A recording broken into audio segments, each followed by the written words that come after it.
My name is Elizabeth. I never thought I would feel so unimportant. On that special day, my stepdaughter's wedding, I felt a lump in my throat when I realized her indifference. She replaced me with her biological mother, and the pain of that rejection resonated deeply within me. However, when the time came to pay for the expenses, I was no longer present. My story with Oliver began more than 20 years ago. When we met, he was the father of a 5-year-old girl, Julia. A curious child with bright eyes and a laugh that could light up any room. I remember the first time I saw her, chasing a paper airplane in the park, holding Oliver's hand tightly as they walked toward me. At that moment, something told me that this would be my real family. From the beginning, Oliver was honest about his past. Miriam, Julia's biological mother, had always been an unstable figure, full of empty promises and fleeting appearances. She always had better things to do than be with her daughter. She would call on birthdays, leave cheap gifts a few times, and then disappear again with the excuse that she had something else super important to take care of. Julia always cheered up when she showed up, despite Oliver's efforts to control his expectations.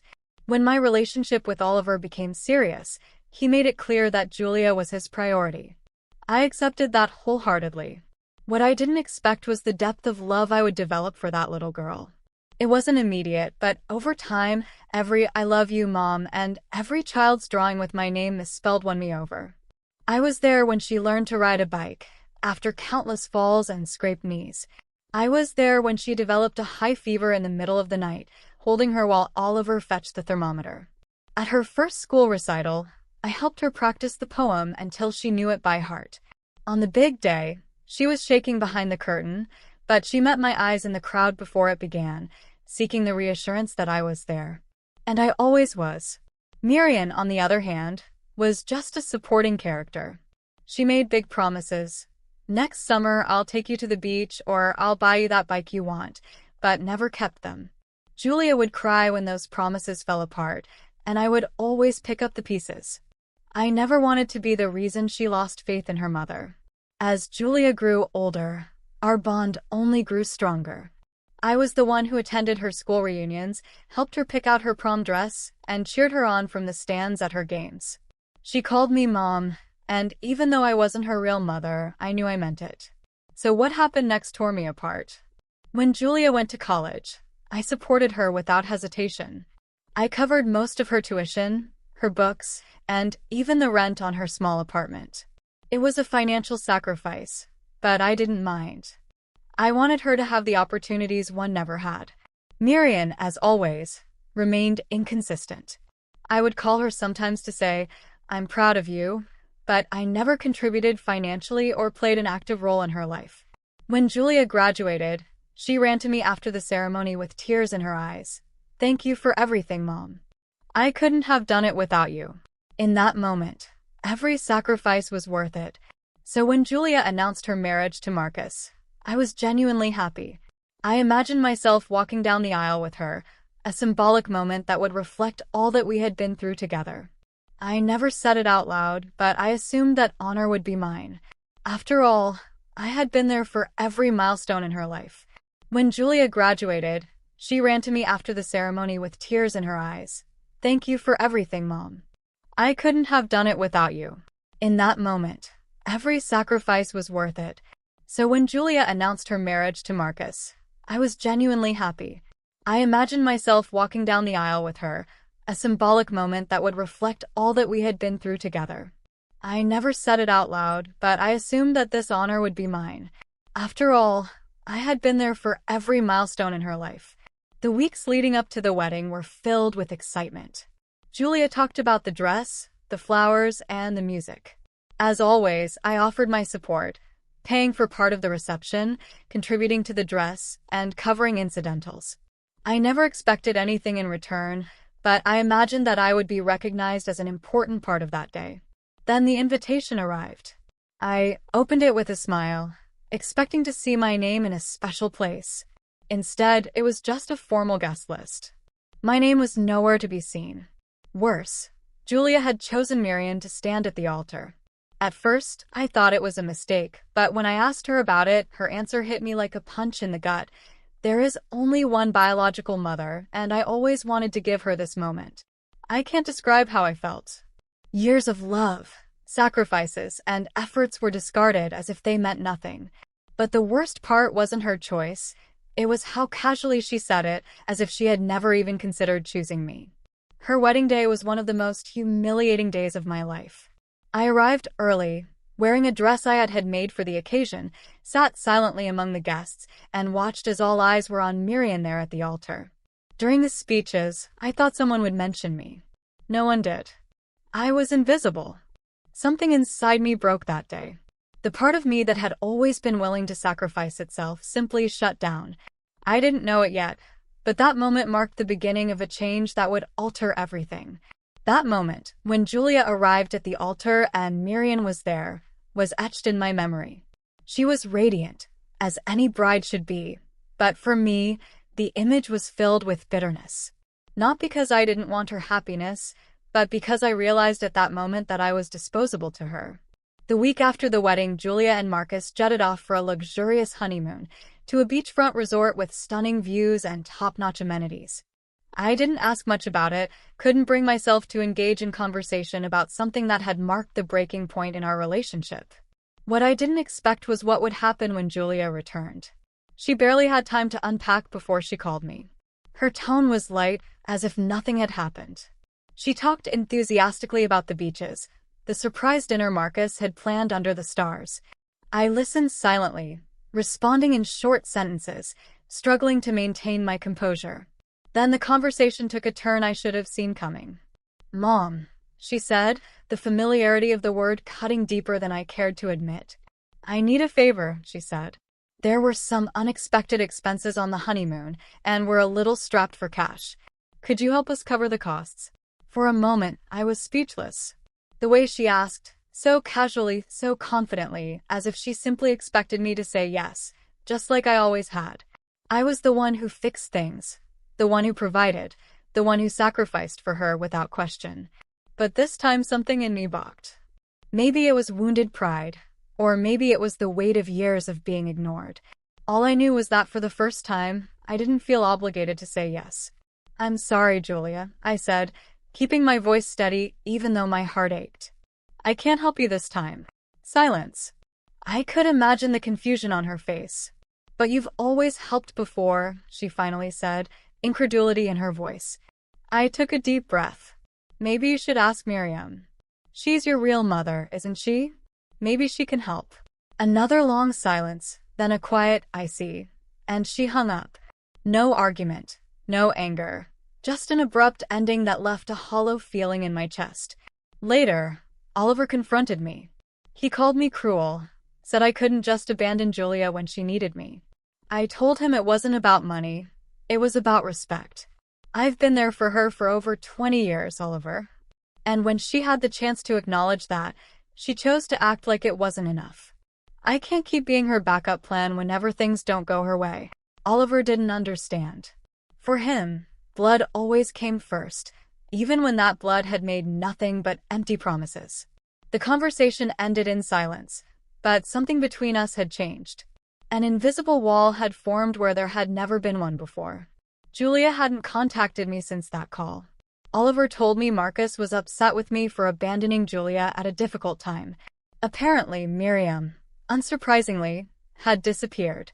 No calls, no texts, nothing. I guess Julia was finally seeing the truth, but that didn't change what she had done or how she had made me feel. That night, alone in the living room, I reviewed every moment I had been there for Julia, every time she smiled and called me Mom. And I realized something.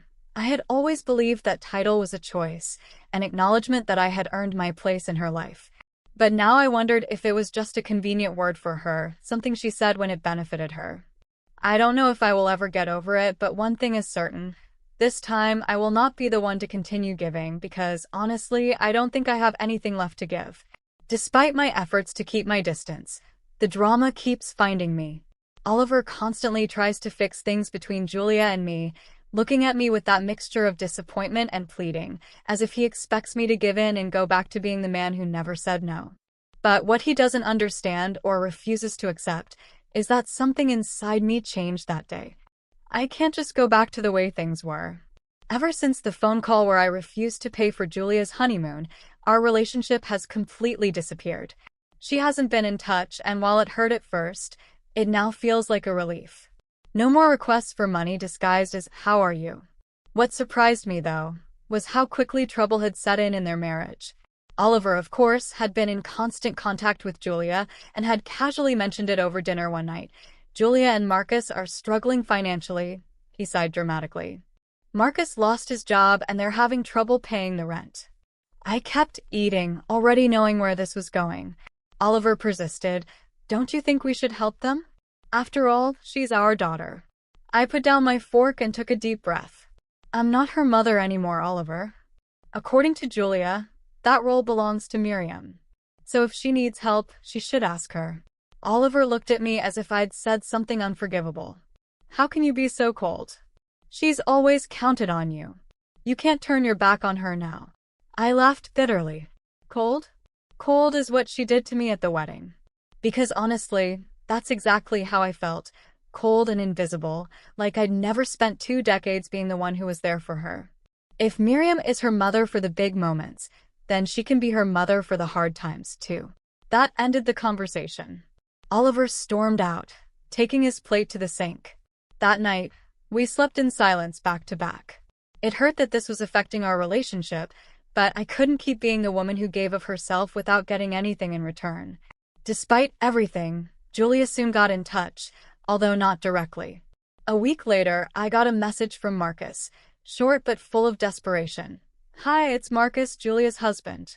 I need to talk to you about something important. Do you have time?" I didn't respond right away. I left the message there, a reminder of how things had changed. I read it over and over again, knowing exactly what he wanted. Money. It was always money. Eventually, I decided to listen to him. I had nothing to lose. We met at a local cafe.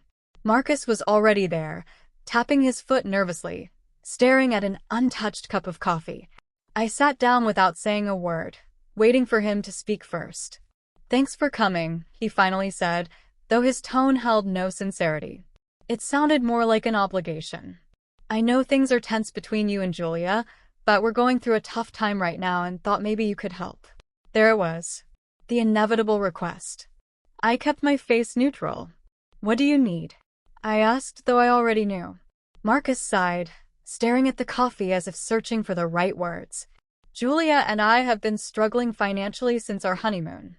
I recently lost my job and now we're behind on our rent. If we don't pay it in 2 weeks, we'll be evicted." I nodded slowly, letting his words sink in before asking the one question he clearly hadn't expected. "Did you ask Miriam for help?" Marcus looked up, confused. "Miriam? No, we haven't talked to her. Julia thought maybe you could help. You've always been there for her." I smiled, but it wasn't a kind smile. It was bitter, ironic. "Exactly," I said, leaning forward. "And yet, when she had to choose, she chose Miriam. So no, Marcus, I'm not going to help this time. Maybe it's time for Miriam to finally step up for the first time." Marcus tried to argue, saying that it wouldn't be fair if they were evicted, that this wasn't just about Julia, but about him too. I held up my hand to stop him. "This conversation is over," I said firmly. "I wish you both the best, but I can't keep solving your problems." I stood up, leaving him alone with his cold coffee and his frustration. When I got home, Oliver was waiting for me, as if he already knew what had happened. I didn't elaborate, he didn't need to. He could tell I had refused to help. Since then, Julia and Marcus had stopped trying. Oliver is still upset, even though he's stopped pressuring me to give in, but something tells me this isn't over. When a castle crumbles, there's always more to come. To be honest, these past few months have been strangely liberating. I've stuck to my guns about not getting involved in Julia and Marcus's problems, even though it's meant dealing with Oliver's constant resentment. He doesn't say it outright, but I can see it in his eyes. He still hasn't forgiven me for what he sees as a betrayal. No matter how many times I explain that it's not about money, but about respect, he doesn't understand or refuses to understand. But the distance between Julia and me has brought an unexpected relief. For the first time in years, I'm free from the burden of always being the one holding everything together. I've started focusing on myself again, picking up old hobbies like reading, spending more time with friends, things I've neglected for so long. At first, I felt guilty about taking this space for myself, but now I see it as necessary. Still, the drama didn't stop. A few weeks ago, Oliver told me that Julia and Marcus had finally been evicted. They couldn't scrape together enough money to pay the back rent, and their landlord had lost his patience. Now they're living with Marcus's mother in a cramped apartment that barely has enough space for 2 people, let alone a couple. Oliver was furious when he told me this. "This wouldn't have happened if you had helped them," he said, with the familiar tone of guilt. I didn't bother to respond. No matter what I said, Oliver would always see me as the villain for whatever hardship Julia faced. What he doesn't realize is that deep down, I know I did the right thing. Julia chose to push me away, and now she's facing the consequences of those choices. The irony, according to Oliver, is that Miriam has been completely absent during all of this. She didn't even respond when Julia asked for help. No wonder. She's been unreliable her entire life. But I find it interesting that after all the effort Julia has put into putting her on a pedestal, she is nowhere to be found when she really needs her. A few days ago, while Oliver was cooking dinner, he said something to me that almost made me laugh out loud. Julia said Miriam promised to help her find a new place to live, but she hasn't followed through yet. She says she's waiting for her finances to settle down. I raised an eyebrow, looking at him incredulously. And Julia still believes in her? After a lifetime of broken promises, she still believes in her.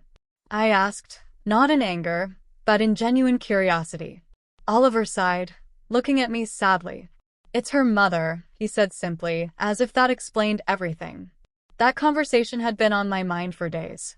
I had tried to fill the void Marian had left in Julia's life, but now I wondered if it had all been for nothing. Maybe for her, biology had always mattered more than actions. Maybe I was never competing with Miriam's presence, but with the simple fact that she existed. A week ago, Julia finally contacted me. Surprisingly, it wasn't about money. She sent me a message asking to meet up, saying she wanted to talk. I hesitated for a long time before responding, but in the end, curiosity won out. We met at a park we used to visit when she was little. Julia was already there, sitting on a bench, fidgeting nervously with her hands. When I approached, she stood up and gave me a hesitant hug that didn't seem genuine, but I accepted it out of politeness. For a few minutes, we sat in uncomfortable silence. Then she started talking, but not about why she had called me there. Instead, she talked about how difficult it was to live with Marcus's mother, the strain on her marriage, how much she missed having her own space.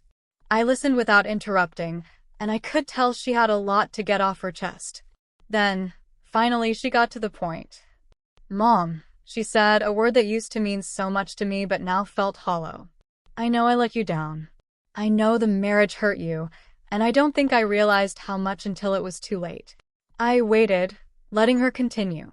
Inside, I felt a mix of emotions: disbelief, sadness, and a lingering resentment.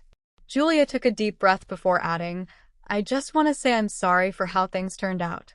I never meant to make you feel replaced." "But you did," I replied quietly but firmly.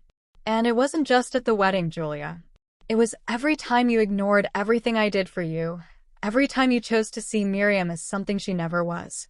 You say you didn't want me to feel replaced, but honestly, I don't think I was ever in that place to begin with, Julia." Julia hung her head, visibly shaken by my words. Perhaps she had expected me to simply accept her apology and go back to the way things were, but that was no longer possible. Some things, once broken, cannot be repaired. The conversation ended shortly after. As we said goodbye, she said she hoped we could rebuild our relationship over time. I didn't respond, not because I didn't want it to happen, but because I wasn't sure it was possible. Julia hadn't just broken my heart, she'd destroyed something deeper, my trust in her. I had done something that neither Oliver nor Julia will ever forgive me for, and honestly, I don't know if I should even ask for forgiveness. In the last year since our wedding, my relationship with Oliver has fallen apart beyond what I ever thought possible. What started as an emotional distance has turned into an unbridgeable chasm. The love, the bond, even the respect we once shared seems to have disappeared. We still share the same house, but not the same life. Since our wedding, there has been no intimacy. At first, I thought it was temporary, a result of stress, but as the months went by, I realized that Oliver wasn't just upset. He was resentful. He blamed me for Julia's suffering, and that resentment permeated every part of our marriage. Evenings that we used to spend talking or watching movies are now filled with silence. Every time I try to reach out, he pulls away, building a wall between us. And into the void, another person entered my life, Henry, Oliver's best friend. He had always been there, Julia's fun-loving uncle, bringing extravagant gifts and telling funny stories. But after the wedding, something changed. He started calling more, worrying about me. At first, I thought he was trying to help fix things between Oliver and me, but over time I realized it was more than that. Henry was the only person who really listened to me. He told me what no one else had, that my feelings were valid, that I had been treated unfairly, that Oliver was being unfair to me. Our conversations became something I looked forward to. He didn't see me as the villain of the story. I won't say it was planned, because it wasn't. It just happened, like a river finding a new path. One night, after another long conversation, we sat in silence, just staring at each other. We had talked about everything.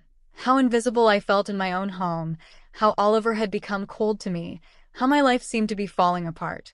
Then, out of nowhere, Henry took my hand and said something that left me speechless. "You deserve to be happy. Do you think they're allowing you to be?" At that moment, I had to control myself so much not to kiss him. I confess that it was what I wanted most at that moment. That night, I didn't go home. I spent the hours with Henry, talking, laughing, letting months of pent-up emotions finally come to the surface. For the first time in a long time, I felt seen and, more importantly, understood. I know I should have left, but just being with Henry was already doing me so much good. And then I understood. I had found with him what I had lost with Oliver, connection. Although we had a lot of fun together, and the feelings were there, I was very honest with him that nothing was going to happen because of my relationship with Oliver. He understood, but he told me not to drift apart, and I agreed. I didn't want to lose the only person who understood me. Oliver began to suspect something. He would watch me when I came home late or left to answer messages, but he didn't confront me. Looking back, it seems like a distant storm, but its scars remain. I no longer felt like part of my own family, and Henry's company made me feel important again. Oliver and Julia cut me out of their lives completely. In a way, they freed me. When I finally confessed that I was in love with Henry, Oliver's reaction was even more intense than I had imagined. He confronted me before I could speak. "What is this? I've seen how you've changed. Tell me the truth." I blurted out, "Henry and we've been seeing each other. He was there for me when no one else was." Oliver's face twisted from shock to fury. Then came the words that still haunt me. "So all of this, everything we've built, meant nothing to you?" I stood there speechless. Everything I had done was to keep my family together, and I had failed. "Oliver," I said, my voice shaking, "while you were trying to save Julia, I lost myself and you didn't even see it." He screamed so loud it hurt. "What you did is unforgivable. How could you destroy our family?" Julia walked in. She already knew. Her voice was ice. "I thought you were better than that, but you never cared, did you? You just wanted to be a hero, and look what you did." "That's not true," I said, shaking. "You pushed me away. You chose Miriam, and when you needed something, I just had to fix it. But when I gave everything, it was never enough, was it?" "Enough," Oliver yelled. "That doesn't justify this betrayal. Go away. Go away and never come back to us." And just like that, they told me to go, never to come back. It hurt, but at the same time I felt relief. There was nothing left to save, nothing left to hide. I moved into a small apartment. The divorce process was exhausting, but the real pain wasn't the legal battle. It was knowing that the life I had built was over. Through it all, Henry was there, my comfort, my motivation. He didn't excuse my mistakes, but he didn't judge me either. Months later, as I was finally rebuilding my life, I received a message from Julia. "Mom, I know I hurt you. I know I failed you, but you will always be my mom. I'm so sorry. I know things will never be the same, but I will always love you. I didn't respond right away. The wounds were still too deep. Maybe one day I will find peace, but for now, I am moving on, no matter what I left behind. Elizabeth felt left out by the family she loved so much, and this made her change her ways. What did you think of this story? Would you have done the same as her? Tell me in the comments.